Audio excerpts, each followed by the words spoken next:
اللہ رب العزت نے اس دن کا منظر پیش کیا قرآن مجید کے اندر سوال کے انداز میں۔ قرآن مجید میں آیا کہ وَمَا أَدْرَاكَ مَا يَوْمُ الدِّينِ، سوال کیا جا رہا ہے، بظاہر حضور سے کیا جا رہا ہے لیکن تمام انسانوں سے کیا جا رہا ہے کہ آپ جانتے ہیں یوم الدین کیا ہے، آخرت کا دن کیا ہے۔ یہاں جو فرمایا نا مالک یوم الدین، اللہ روز جزا کا مالک ہوگا، پھر اس کی تشریح اللہ نے خود کر دی ہے کہ ما ادراک ما یوم الدین، دو بار اللہ نے سوال کیا کہ تم جانتے ہو آخرت کا دن کیا ہے، ما ادراک ما یوم الدین، تم جانتے ہو آخرت کا دن کیا ہے۔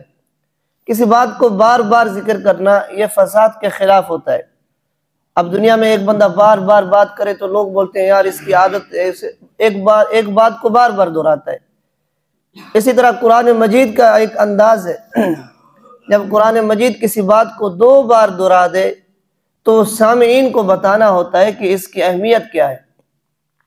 تو روز جزا کے بارے میں اللہ نے دو بار سوال پوچھا، اور پوچھ بھی ہم انسانوں سے رہے ہیں کہ تم جانتے ہو آخرت کا دن کیا ہے، ما ادراک ما یوم الدین، اے انسانوں تمہیں معلوم ہے کہ آخرت کا دن کیا ہے؟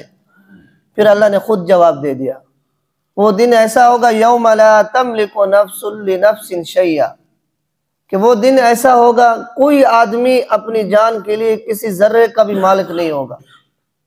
کوئی انسان دنیا میں جتنا بڑا بادشاہ ہو، مالک ہو، اس دن لا تملک نفس لنفس شیئا، کہ اپنی اس جان کے لیے ذرہ برابر چیز کا بھی مالک نہیں ہوگا۔ والامر یومئذ للہ، اور اس دن حکم صرف اللہ کا چلے گا۔ والامر، بادشاہی، حکم اس دن صرف اللہ کا چلے گا۔ اس دن کسی کی رائے، کسی کا وہ نہیں چلے گی۔